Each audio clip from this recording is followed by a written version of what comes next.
미국의 한 청년이 선교사의 꿈을 가지고 있었습니다.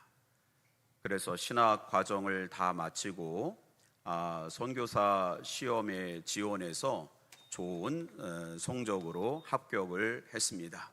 너무 기쁜 마음에 이제 선교지로 나가기 전에 양복 한 벌과 구두 한 켤레는 있으면 좋겠다라는 마음에 서둘러서 시내로 나가서 옷과 구두를 사려고 나갔습니다. 그러다 그만 교통사고가 크게 나서 생명이 위독할 정도의 수준에 이르렀습니다. 의사는 그 청년의 다리를 잘라낼 수밖에 없고 생명을 구하기 위해서 그만 한쪽 다리를 잃게 되었습니다. 의족으로 만들어서 고무다리로 그렇게 다리를 붙여서 걷게 되었던 것입니다. 그 청년은 너무 실망이 컸습니다. 하나님, 제가 주의 일을 하겠고 선교사로 나가서 하나님 말씀을 전하려고 하는데 어떻게 제게 이러한 고난을 허락하십니까? 낙심하고 절망한 상황 가운데 학교 신문에 한 광고가 나왔습니다. 아프리카 어떤 지역의 선교사를 모십니다. 누가 나를 선교사로 뽑아주고 누가 나를 보내줄까? 그런 마음에 선교사를 지원했고 그 단체에서 그분을 선교사로 보내기로 결정을 한 겁니다. 자신의 모든 상황을 다 이야기했음에도 불구하고 그 단체에서 그분을 선교사로 보냈던 것입니다. 왜 아무도 그 지원을 하지 않았을까? 나중에 알고 봤더니 그 지역은 아직 식인종들이 살고 있는.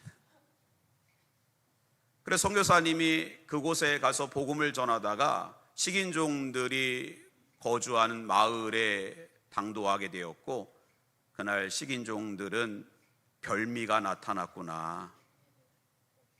그런 마음에 그를 잡아서 이렇게 한 끼 식사로 하려고 했는데 그때 하나님께서 이 선교사님에게 지혜를 주셔서 고무다리를 빼가지고 그 사람들한테 던졌습니다. 선교사들은 그 식인종들은 기겁을 하고 그 충격을 받고 하늘에서 신이 내려왔다. 우리가 잘 섬겨야 된다. 그래서 그 일 이후로 오히려 사람들의 마음을 얻어서 그 지역에 있는 많은 사람들에게 복음을 전했다는 이야기가 있습니다. 성경에도 이와 비슷한 이야기가 있습니다. 사도행전 14장 8절 이후에 보면 바울과 바나바가 1차 선교여행을 떠났습니다. 루스드라라고 하는 그 도시에 들어가 보니까 나면서부터 한 번도 걷지 못했던, 예전 성경에는 안진뱅이라는 표현을 썼는데 요즘은 그 표현을 쓰지 않습니다. 그렇게 나면서부터 걷지 못했던 한 사람을 예수 이름으로 고쳐준 것입니다. 그랬더니 그 루스드라에 소동이 일어났고 많은 사람들이 하늘에서 신이 내려왔다. 제우스 신전에 있었던 제사장이 화환을 만들고 소를 한 마리 끌고 와서 당장이라도 소를 잡아서 바울과 바나바를 신으로 제우스와 헤르메스로 섬기려고 했던 것입니다. 바울이 깜짝 놀라며, 여러분, 저희는 여러분과 똑같은 사람입니다. 사람의 성정을 갖고 있습니다. 사람은 신이 될 수 없습니다. 오직 살아계신 하나님만이 우리의 유일한 하나님이시고 신이시고 구원자가 되십니다. 그렇게 선포한 것입니다. 바울과 바나바는 신이 될 수 있는 상황적인 유혹을 물리친 것입니다. 사람은 참 교만합니다. 높아지기를 좋아합니다. 어떤 경우에는 자신을 신의 자리까지, 우상의 자리까지 그렇게 올리는 경우들을 우리는 흔하게 볼 수가 있습니다. 요즘 우리 주변의 이단들을 보십시오. 자신이 재림 예수라고 합니다. 예전에 제가 봉천동 근처에 살고 있었는데 봉천동에는 자기가 예수라고 하는 사람이 50명이 넘게 살고 있었어요. 내가 성경에서 말하는 재림 예수다. 나를 통해서만 구원을 받을 수 있고 나는 죽지 않는다. 나는 결단코 죽지 않고 늙지도 않고 영원히 산다. 그런데 그 말을 그 신도들이 믿는다는 게 신기합니다. 여러분, 예전에 통일교, 문선명 사람들은 죽지 않는다고 믿었습니다. 그분은 유교, 불교, 도교 세 개의 종교를 통합하고 예수보다, 석가모니보다, 공자보다 위대한 분이기 때문에 죽지 않는다라고 그렇게 스스로 공언하며 살았습니다. 지금 어떻게 됐어요? 미라로 만들어가지고 청평에 그렇게 있지 않습니까? 여러분, 사람은 신이 될 수가 없어요. 사람은 사람으로 살 때 행복한 것입니다. 오직 우리의 주가 되시고 신이 되시고 우리에게 생명을 주시고 역사를 주관하시는 분은 하나님밖에 없다는 사실을 기억하시기 바랍니다. 그것이 중요한 거예요. 오늘 본문의 애굽왕 바로는 요셉을 알고 있었던 제18대 애굽 왕조를 물리치고 힉소스 쪽을 물리치고 전통적인 애굽의 왕조가 새로 들어선 것입니다. 19대 왕조의 그러한 상황입니다.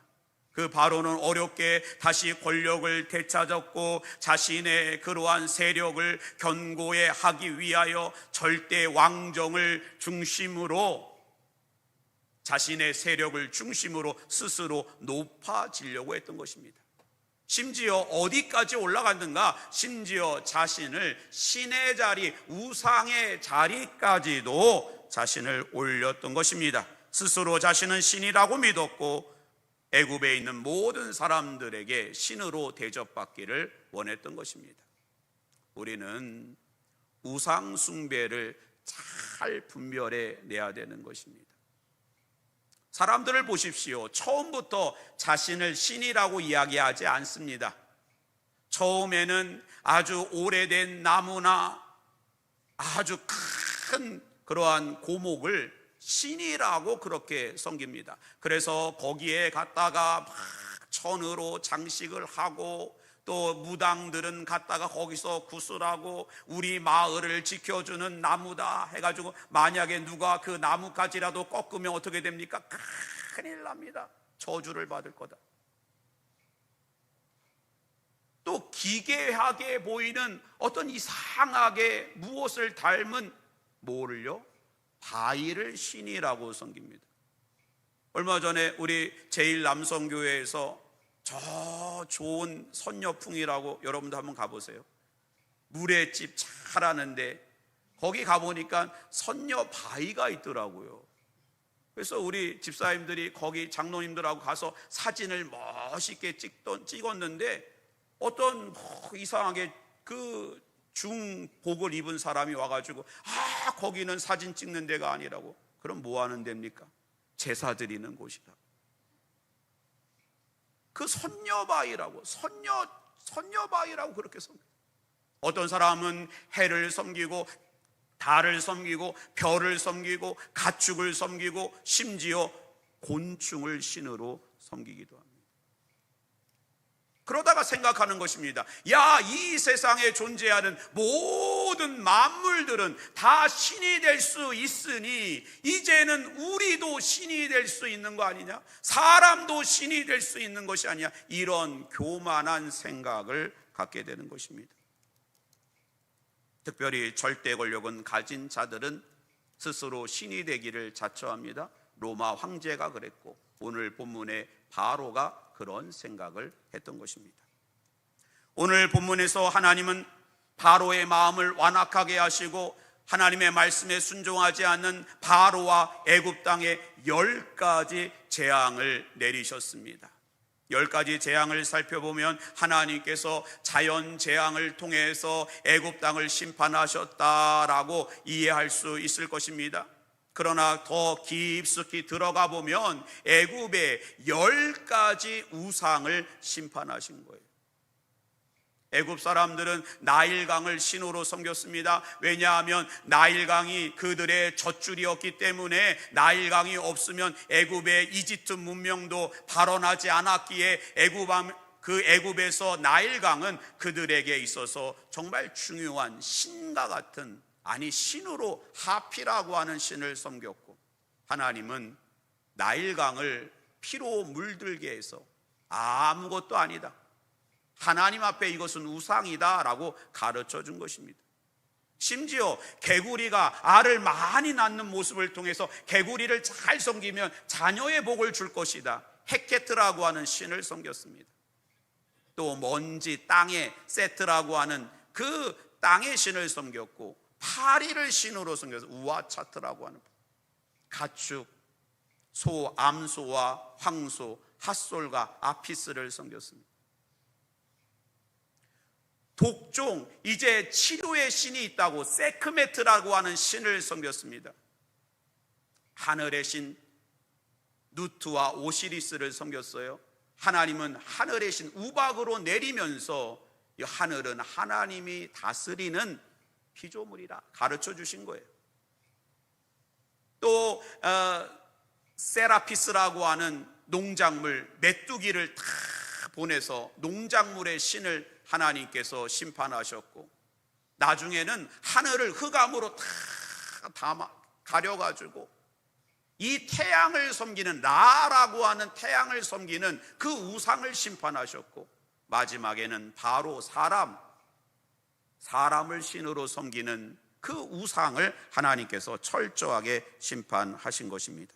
사랑하는 성도 여러분, 우상이 100가지고 1000가지, 10,000가지라고 해도 우리의 생명을 주관하시고 우리를 인도하시고 오늘 우리에게 호흡을 주시고 우리의 삶을 주관하시는 분은 오직 하나님밖에 없다는 사실을 기억하시기 바랍니다.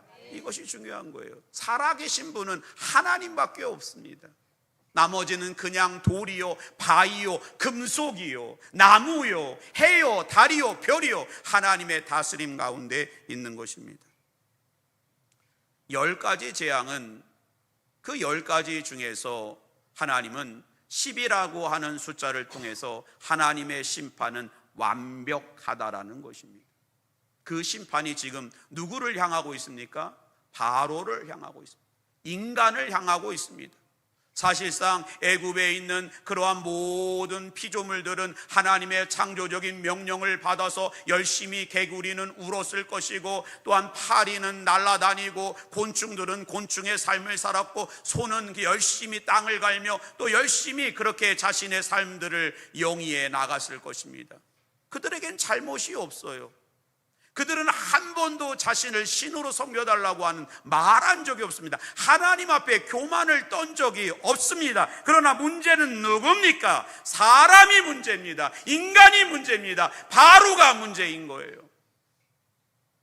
로마서 8장 19절 보면 피조물이 고대하는 바는 하나님의 아들들이 나타나는 것이라고 되어 있습니다.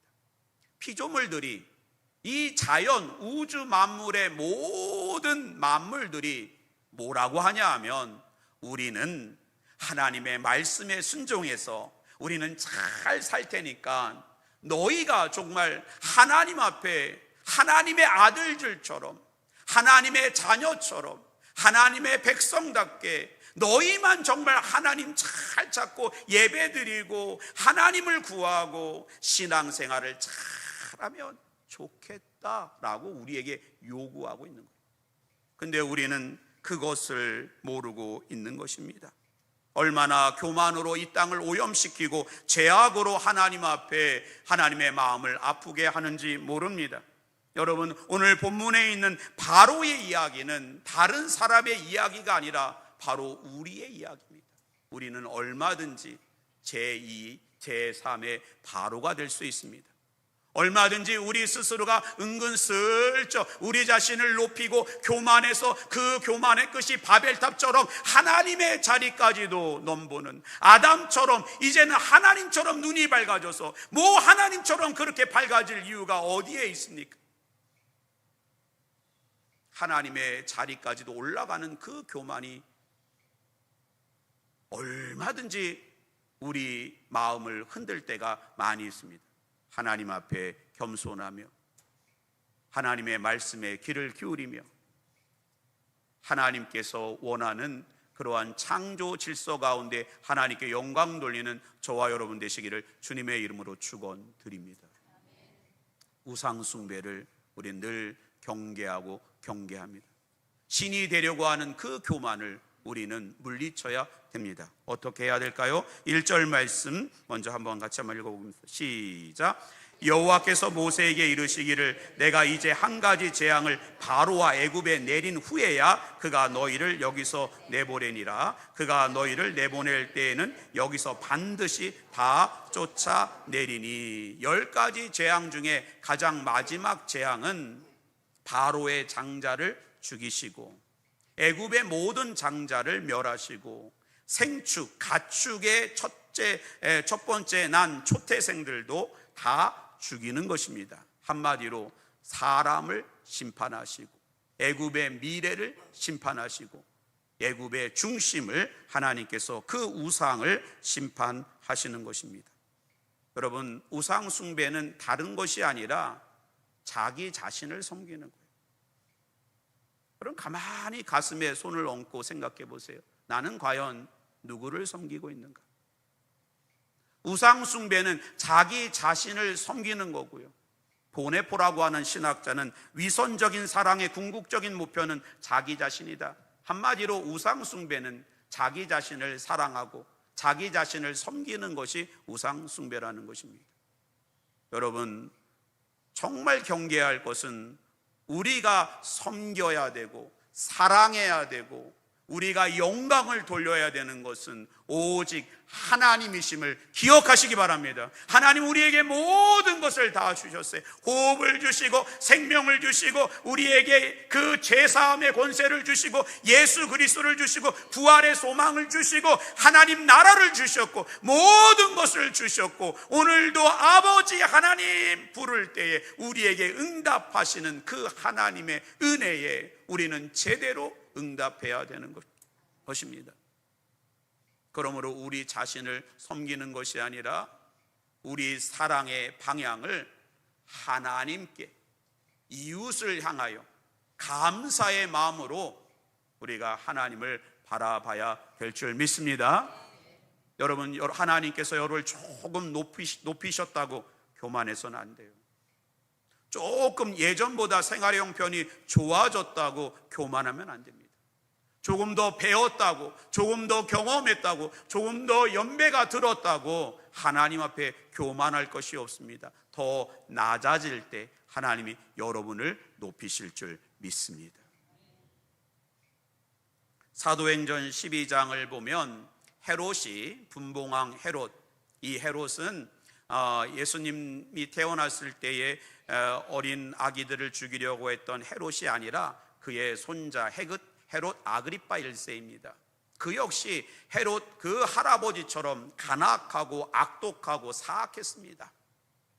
그는 이제 우여곡절 끝에 또한 유대와 사마리아 지역의 분봉왕으로 책봉되어졌고 로마의 그 황제들에게 또 신임을 받으려고 애를 썼고 또 유대 종교자 지도자들의 마음을 사기 위해서 사도행전 12장을 보니까 당시에 예루살렘 교회의 지도자였던 야고보 사도를 칼로 죽였다라는 거예요. 그리고 베드로 사도를 깊은 감옥에 가뒀다는 것입니다.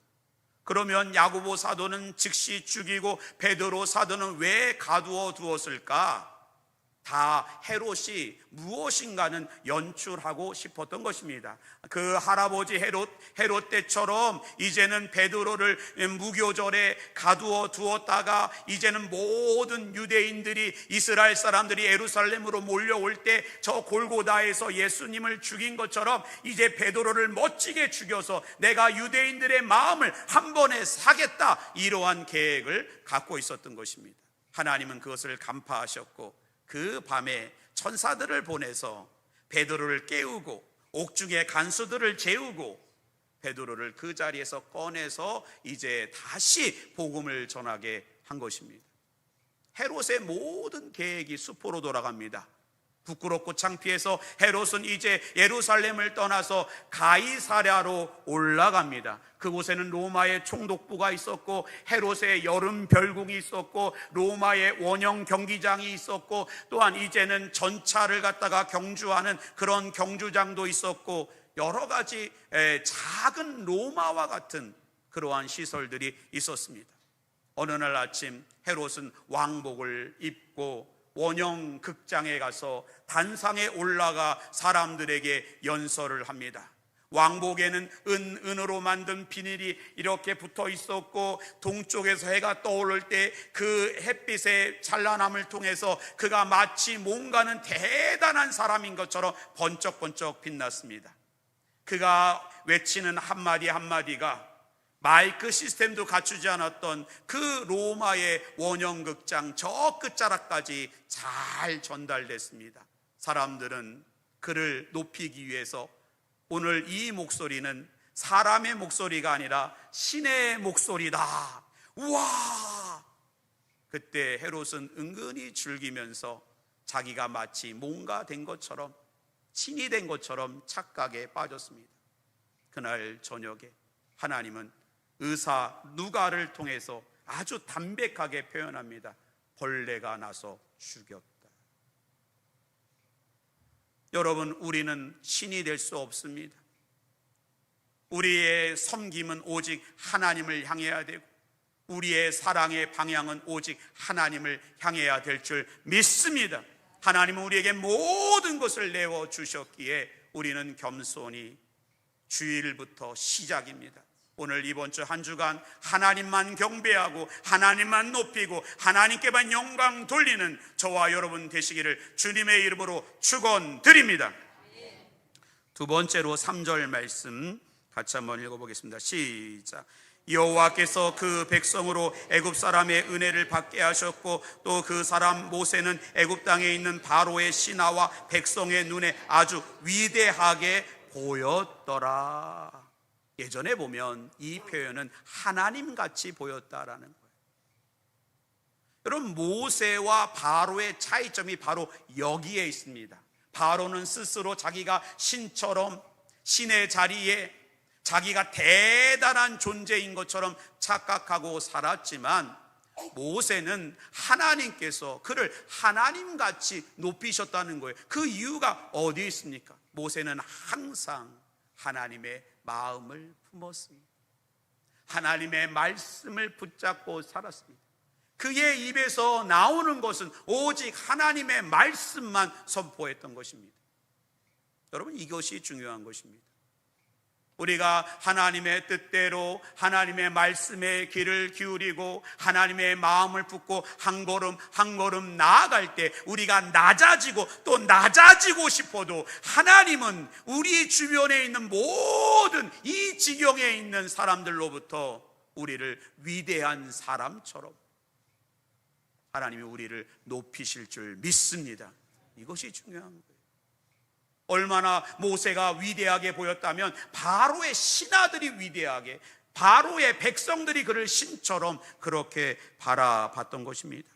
그러나 바로는 안타깝게도 하나님의 말씀이 선포될 때마다 그의 귀를 닫았습니다. 마음의 완악함으로 하나님의 말씀을 거부했습니다. 하나님보다 자신의 그 생각이 더 중요했습니다. 하나님의 말씀을 듣고 그 말씀을 왜곡합니다. 환원합니다. 축소합니다. 변경합니다.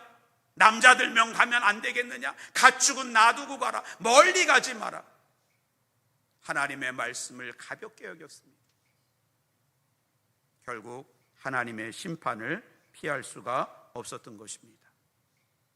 여러분, 미국에 우리가 대통령 중에 또 참 믿음 좋은 대통령이 많았는데 사람들로부터 가장 존경받는 대통령이 누구냐? 지금도 조사를 하면 에브라함 링컨 16대 대통령을 참 존경한다는 것입니다.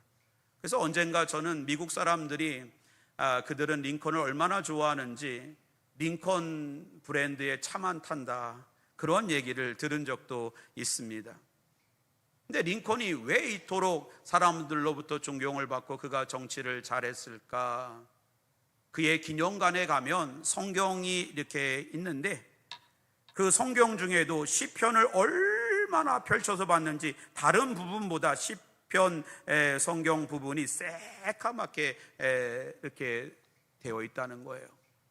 그 중에서도 그는 시편 34편 4절의 말씀을 거의 매일 묵상했는데 내가 여호와께 구하매 내게 응답하시고 내 모든 두려움에서 나를 건지셨도다. 얼마든지 교만할 수 있는 자리, 남과 북을 통일하고 새롭게 미국을 그렇게 재탄생시킨 위대한 인물이지만 그는 날마다 하나님 앞에 무릎 꿇고 말씀 보고 기도하며 자신을 하나님 앞에 낮출 때에 하나님께서 그를 존귀한 인생 만들어 주신 것입니다. 사랑하는 성도 여러분, 오늘 우리는 하나님 말씀 앞에 우리 자신을 낮추고 하나님께 기도하며 하나님의 마음을 품을 때 하나님께서 우리를 위대한 인생으로 만들어 주실 줄 믿습니다. 마지막 4절 5절 말씀 같이 한번 읽어보겠습니다. 시작.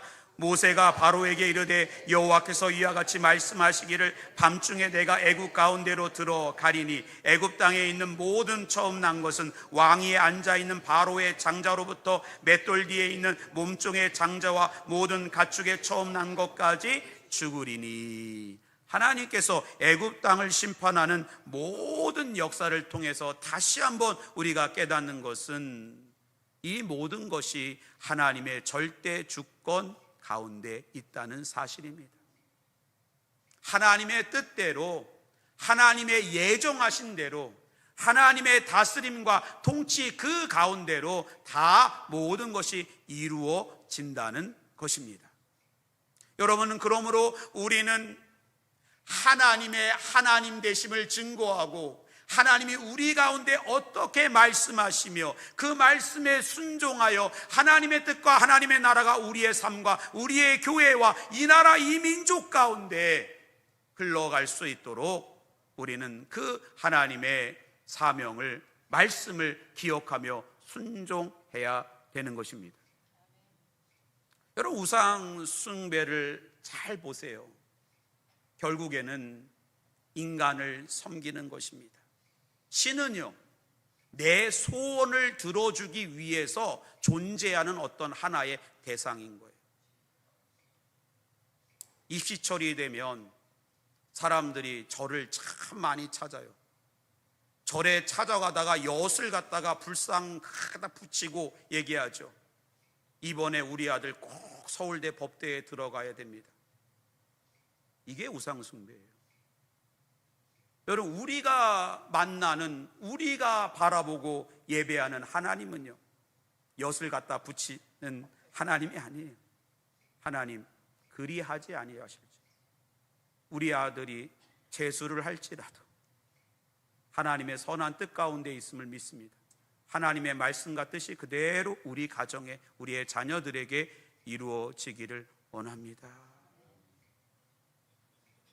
영국에서 목회를 하던 존 버트랜 필립스 목사님이 1980년대에 돌아가시긴 했는데 그분이 쓴 책이 있어요. 당신의 하나님은 너무 작다. 여러분, 우리는 믿음 생활하며 하나님을 믿는다고 하면서 하나님을 마치 우상처럼 그렇게 숭배하고 있을 때가 많다는 거예요. 그래서 어떤 경우에는 내가 이제 원하는 것을, 그 물건을 조달해 주는 보급병처럼 그런 조달자의 하나님을 구하기도 하고, 어떤 경우에는 기적을 보여주는 자리에서는 마술사처럼 뭔가는 다 나타내 주어야 되는 하나님, 또한 내가 마음이 우울할 때는 상담을 해주시는 상담가로서의 하나님, 또 몸이 아플 때는 만병을 고쳐주시는 의사로서의 하나님, 이러한 우상으로 너무 하나님을 작은 자리로, 작은 영역으로 그렇게 만들 때가 많다는 거예요. 여러분, 우리는 그런 하나님을 믿는 것이 아니라 하나님의 선한 통치와 인도하심과 하나님의 나라와 그의 주권을 믿는 것입니다. 우리가 우상 숭배를 경계하고 무엇보다도 우리가 신의 자리에 올라갈 수 있는 그 교만을 물리치고 우리 자신을 향한 그 방향이 하나님을 향한 올바른 방향으로 나아가는 우리 모두가 되시기를 주님의 이름으로 축원드립니다. 기도하겠습니다. 하나님, 애굽의 10가지 재앙을 내리며 그 끝은 인간을 향했습니다. 우리 자신을 향하여 하나님 앞에 겸손하며 우리 자신을 섬기는 것이 아니라 하나님의 받은 은혜를 묵상하며 하나님을 사랑하며 이웃을 섬기는 하나님의 백성으로 제대로 세워지는 우리 모두가 되게 하여 주옵소서. 하나님 앞에 교만하지 않으며 하나님의 말씀 붙잡고 기도하며 겸손히 주님 동행하는 우리 모두가 되게 하여 주옵소서. 예수님의 이름으로 기도드립니다. 아멘.